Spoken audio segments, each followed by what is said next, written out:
मैं हूं संतोष। City news one Rewa की सांध्यकालीन समाचार सेवा में आपका स्वागत है। प्रस्तुत हैं आज के मुख्य समाचार। शुरू हुई छात्रों की अग्नि परीक्षा, 2 साल बाद हो रहे हैं बोर्ड के पेपर। इस वर्ष कोविड का प्रभाव कम होते ही अब ऑफलाइन बोर्ड परीक्षाएं आयोजित कराई जा रही है। आपको बता दें कि इसकी तैयारी माध्यमिक शिक्षा मंडल के द्वारा पहले ही कर ली गई थी। आज से बोर्ड परीक्षाओं का आगाज हो रहा है। 12वीं कक्षा की बोर्ड परीक्षा हुई, जिसमें अंग्रेजी विषय का पहला पेपर रहा। इसके लिए गोपनीय सामग्रियों का वितरण एक दिन पहले ही परीक्षा केंद्रों के अध्यक्ष को किया जा चुका था। जिले के सभी थाना क्षेत्रों में गोपनीय सामग्री केंद्र अध्यक्ष लेकर जमा कर चुके थे। बता दें कि गत वर्ष कोविड के प्रभाव के चलते बोर्ड परीक्षाएं आयोजित नहीं हो सकी थी। इस बार हाई स्कूल एवं हायर सेकेंडरी की बोर्ड परीक्षाओं के लिए जिले में कुल 99 परीक्षा केंद्र बनाए गए थे, जिसमें से 76 ग्रामीण क्षेत्र एवं 23 परीक्षा केंद्र शहरी क्षेत्र में थे। इनमें 9 अति संवेदनशील हैं तो वहीं 3 संवेदनशील की श्रेणी में रखे गए थे।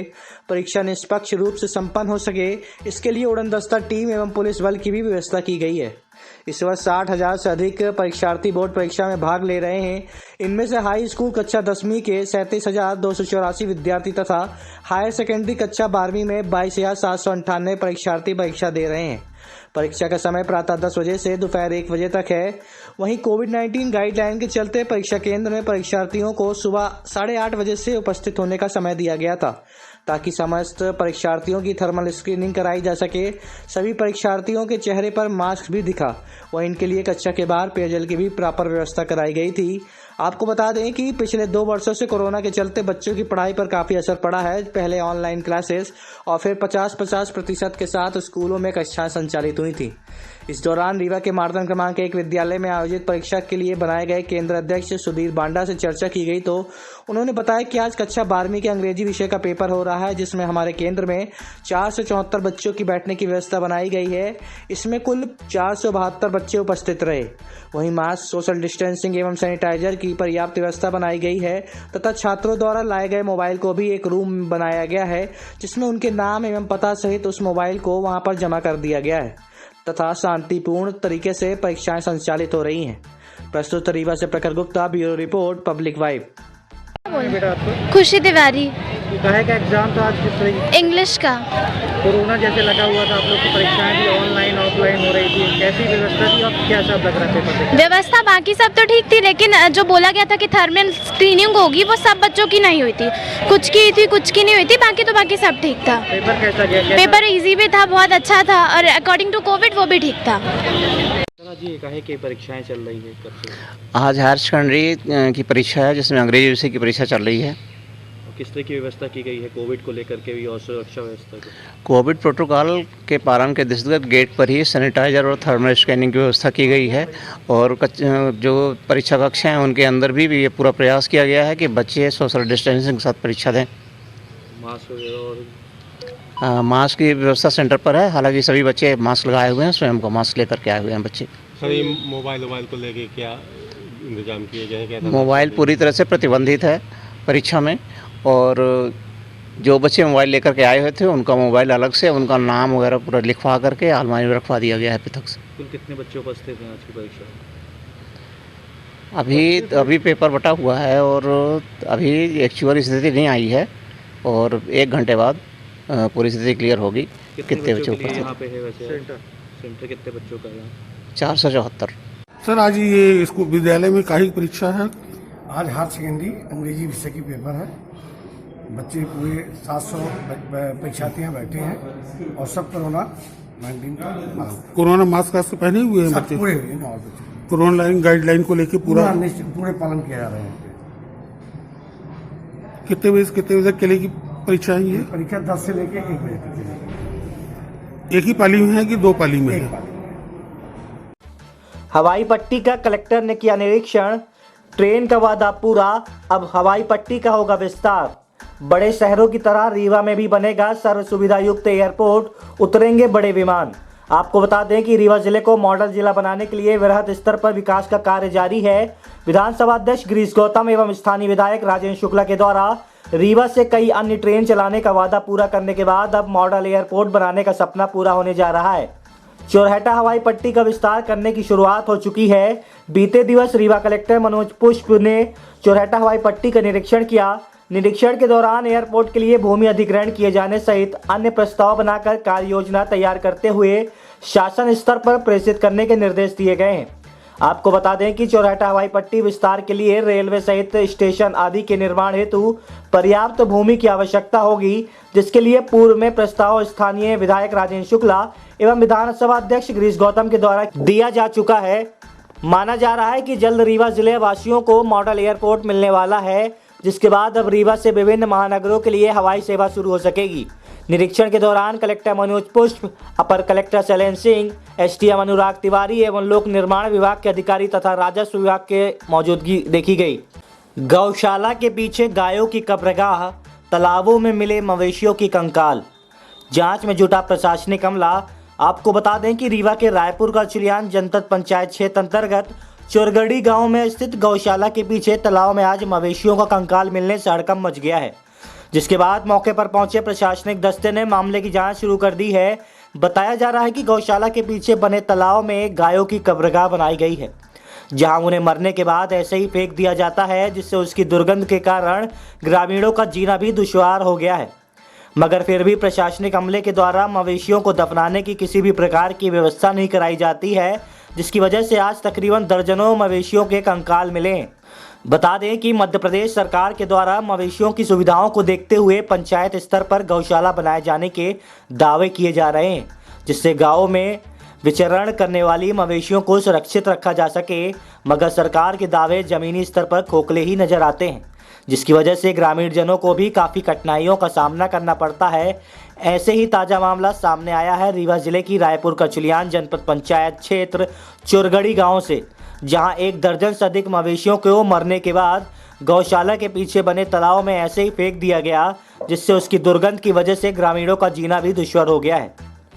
बताया जा रहा है कि गौशाला में 200 से अधिक मवेशियों के रखने की व्यवस्था कराई गई है, परंतु आज इन व्यवस्थाओं की पोल खोलती तस्वीर देखने को मिली है, जहां गौशाला में मवेशियों के दफनाने की किसी भी प्रकार की व्यवस्था नहीं कराई गई और मरने के बाद मवेशियों को खुले में एक तालाब में फेंक दिया गया, जिसके बाद अब तकरीबन दर्जनों मवेशियों का कंकाल देखने को मिल रहा है।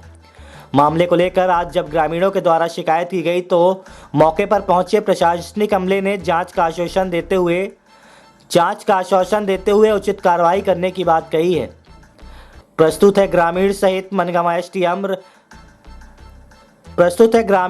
मनगामा एसडीएम संजीव शुक्ला से प्राप्त जानकारी के अंश। पास कई सारे जानवरों का कंकाल पड़ा हुआ है।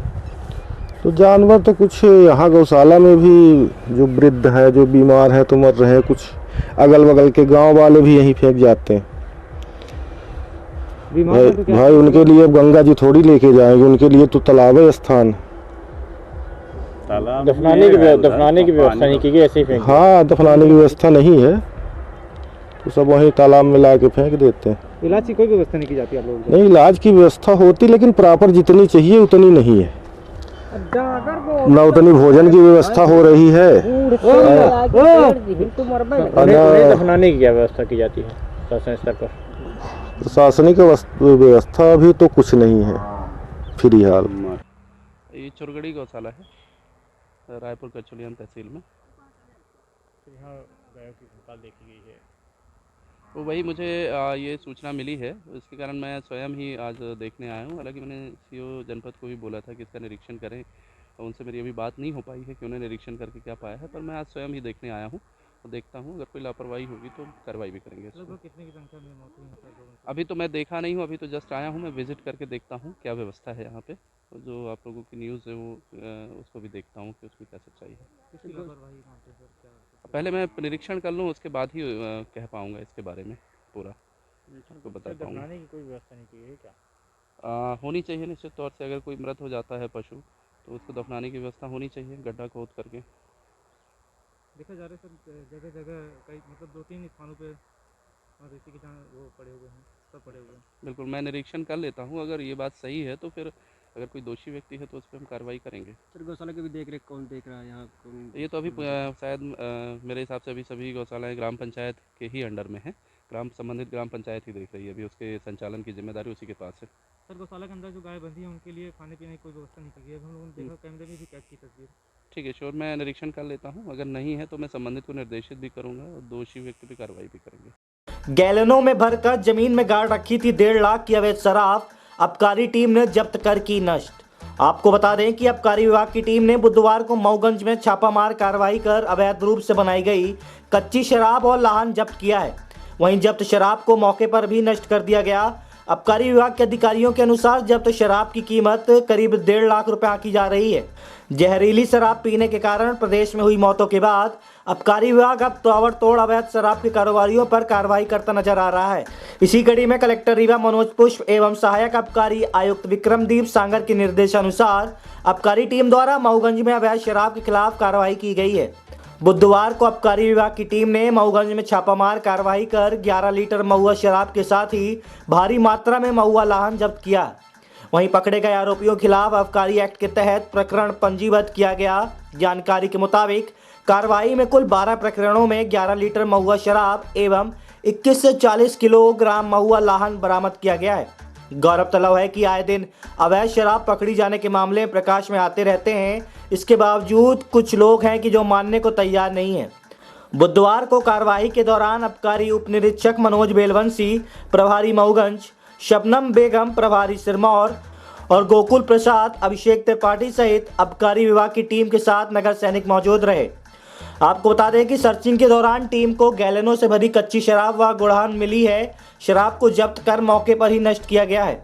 साथ ही गैलनों को हटाकर उस पर मिट्टी डाल दी गई है। प्रस्तुत है आबकारी विभाग के उप निरीक्षक मनोज कुमार बेलवंशी से प्राप्त जानकारी का अंश।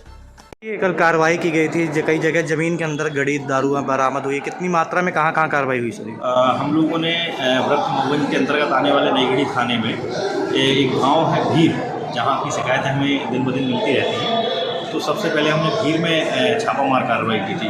वहां भारी मात्रा में हमें लाहन और कच्ची शराब की बरामदगी हुई। उसके बाद फिर हम लोगों ने पहाड़ी गाँव है नईगढ़ी क्षेत्र में ही, तो पहाड़ी में तो ऐसे करके कल हम जो है एक बड़ी कार्रवाई को अंजाम दिया। हमारे श्रीमान कलेक्टर महोदय और एसी साहब के मार्गदर्शन में हुआ था ये सब काम, जिसमें कुल हमने 12 प्रकरण बनाए। उन 12 प्रकरणों में हमें तकरीबन 11 लीटर कच्ची मदिरा मिली और 2140 किलोग्राम महुआ लाहन हमने जब्त करके उसको विधि अनुसार उसको नष्ट किया है और इनके खिलाफ हमने जो है आपराधिक प्रकरण पंजीबद्ध किए हैं। सर जमीन के अंदर गड़ी थी दारू जी शराब?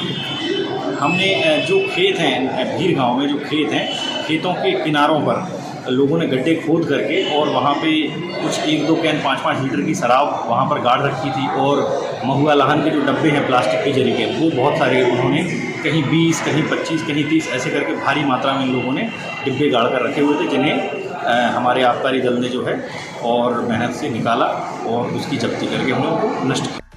जिला चिकित्सालय में किया गया वृहद रक्तदान शिविर का आयोजन। कलेक्टर मनोज पुष्प ने अधिक से अधिक रक्तदान करने के लिए लोगों से की अपील। जिला चिकित्सालय में आज 17 फरवरी को वृहद रक्तदान शिविर का आयोजन किया गया।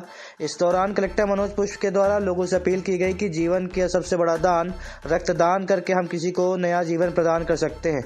रक्तदान को सफल बनाने के लिए कलेक्टर मनोज पुष्प जिला चिकित्सालय पहुंचे, जहां लोगों के रक्तदान के लिए लोगों को प्रोत्साहित करते नजर आए। इस दौरान एडीएम शैलेंद्र सिंह भी शिविर में रक्तदान करने वाले लोगों को प्रोत्साहित कर रहे हैं। शिविर में कलेक्टर मनोज पुष्प ने कहा कि रक्तदान करने से हमारे शरीर को कोई नुकसान नहीं होता। जागरूकता कार्यक्रम आयोजित कर लोगों को रक्तदान करने के लिए प्रेरित किया जा रहा है। रक्तदान शिविर को सफल बनाने के लिए कई सामाजिक संगठन एवं स्वयंसेवी संस्था को भी शामिल किया गया है।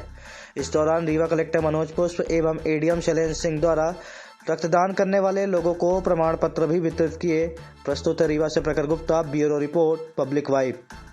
ये रक्तदान शिविर लगाया गया है, इसका क्या उद्देश्य और कितना लाभ मिलेगा इस शिविर से? निश्चित रूप से रक्तदान शिविर का लाभ जो भी मरीज आते हैं जिनको कि रक्त की आवश्यकता पड़ती है, तो सभी ग्रुप के रक्त हमारे ब्लड बैंक में सुरक्षित रहेंगे, तो किसी भी आकस्मिक आवश्यकता में उसका उपयोग होगा। ज़िले में लगातार इस तरह के कैंप लगाए जा रहे हैं और अभी से लेके पूरे मार्च महीने में ज़िले के विभिन्न क्षेत्रों में ये शिविर लगाए जाएंगे। 4 तारीख को एक बार फिर जिला अस्पताल में शिविर लगाया जाएगा। सभी लोगों से ये अपील है कि आप बढ़ चढ़कर इस रक्तदान शिविर में भाग लें, क्योंकि ये मानवता के लिए एक बहुत बड़ी सेवा है। हम उम्मीद करते हैं कि आज भी और आने वाले जो शिविर हैं वो सभी बहुत सफल होंगे और हेल्थ के क्षेत्र में जो रीवा काफ़ी तेज़ी से बढ़ता हुआ शहर है, तो वहाँ पे कोई रक्त की कमी के कारण किसी का कोई नुकसान नहीं। 19 फरवरी को रीवा आएंगे पूर्व मुख्यमंत्री कमलनाथ। प्रेस वार्ता के माध्यम से कांग्रेस ने दी जानकारी। आपको बता दें कि बीजेपी सरकार में जिस तरह से महंगाई व बेरोजगारी की समस्या बढ़ी है वह आजाद भारत में सबसे ज्यादा है, जिसके लिए भाजपा सरकार के नेता जिम्मेदार हैं। लोग प्रदेश व केंद्र सरकार की नीतियों से इस कदर पीड़ित व प्रताड़ित हैं कि उन्हें अब मध्य प्रदेश व अपने भविष्य की आशा सिर्फ कांग्रेस की नीति तथा पूर्व सीएम कमलनाथ के कार्यों से ही है। उक्त विचार कांग्रेस के संगठन प्रभारी पूर्व सांसद प्रताप भानु शर्मा ने पत्रकारों से चर्चा करते हुए कही। उन्होंने कहा कि बढ़ती महंगाई व बेरोजगारी आज जनता के लिए सबसे बड़ी समस्या है। इस समस्या के खिलाफ 19 फरवरी को जिले के मनगांव की धरती से प्रदेश के पूर्व मुख्यमंत्री कमलनाथ जन आक्रोश रैली के माध्यम से सरकार को जगाने जंग की शुरुआत करेंगे। पूर्व सांसद ने पत्रकारों से चर्चा के दौरान कहा कि रीवा की धरती समाजवादियों व कांग्रेस विचारधारा की रही है, जो सदैव अन्याय के खिलाफ आवाज को बुलंद करके प्रदेश व देश में परिवर्तन की इबारत लिखी है। वहीं चिंगारी पूर्व विधानसभा अध्यक्ष श्रीयुत श्रीनिवास तिवारी जी के जन्म स्थान से 19 फरवरी को जिले की जनता जन आक्रोश रैली के माध्यम से उठेगी। उक्त रैली से भाजपा सरकार की उल्टी गिनती शुरू होगी। प्रस्तुत है पूर्व सांसद एवं संगठन प्रभारी रीवा कांग्रेस प्रताप भानु से प्राप्त जानकारी के अंश। एक सप्ताह के अंतर्गत ही ये दूसरी प्रेस से चर्चा है मेरी, और ये मेरा सौभाग्य मानता हूं कि दूसरी बार मुझे कुछ आवश्यक मुद्दों पर फिर से चर्चा करने का ये सुअवसर आपके बीच में मिला है। सबसे पहला तो यह है कि आदरणीय कमलनाथ जी, जो मध्य प्रदेश कांग्रेस कमेटी के अध्यक्ष हैं और मध्य प्रदेश के पूर्व मुख्यमंत्री जी हैं, प्रदेश के हितैषी हैं, गरीबों के हितैषी हैं, उनका दौरा कार्यक्रम रीवा का, मनगांव का सुनिश्चित हो गया है। 19 फरवरी को प्रातः 11 बजे रीवा वायुयान से आ जाएंगे। 11:20 पर मनगांव पहुंचेंगे। ये मिनट टू मिनट प्रोग्राम जारी हुआ है, ऑफिशियली भी जिला प्रशासन को दे दिया है। और 11:30 से हमारी जो मंडलम और सेक्टर के अध्यक्षों की मीटिंग है संगठन की, कार्यकर्ताओं से वो भेंट करेंगे, चर्चा करेंगे, सबसे मिलेंगे। 12 बजे से 1:45 बजे तक, 1:45 तक वो आम सभा को संबोधित करेंगे। जो महंगाई और बेरोजगारी के खिलाफ एक विशाल रैली का आयोजन जिला कांग्रेस कमेटी शहर और ग्रामीण के तत्वाधान में हो रही है, उसमें जिन प्रमुख मुद्दों पर वो पिछले लगातार 5-6 महीने से उन मुद्दों को उठाते चले आ रहे हैं और क्या उनके मन में है, क्या उनके आक्रोश है जनता के का इस सरकार के प्रति, भाजपा सरकार के प्रति, मोदी सरकार और शिवराज सरकार के प्रति, इस पर भी वो खुलकर अपने विचार रखेंगे।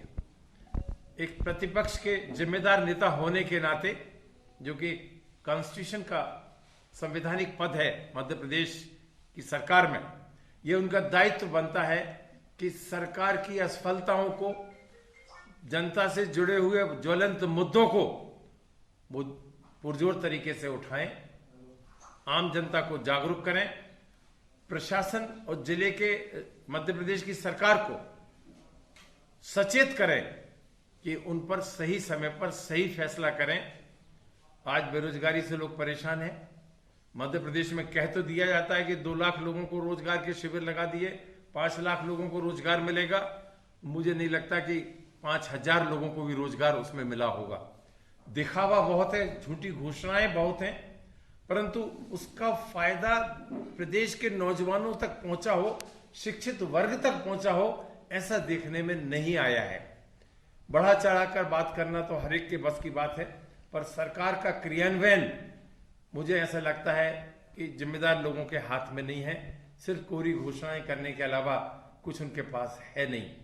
महंगाई की भी बात करते हैं तो कभी वो कांग्रेस की बात करने लगते हैं, कभी नेहरू जी के जमाने की बात करने लगते हैं, पर ये नहीं बताते कि महंगाई के मुख्य मुद्दा क्या है, क्यों महंगाई पिछले 1-2 साल में सुरसा की तरह बढ़ती जा रही है। आज की खबरों में बस इतना ही। कल हम फिर हाजिर होंगे कुछ नई खबरों के साथ। तब तक के लिए हमें इजाजत दीजिए। नमस्कार।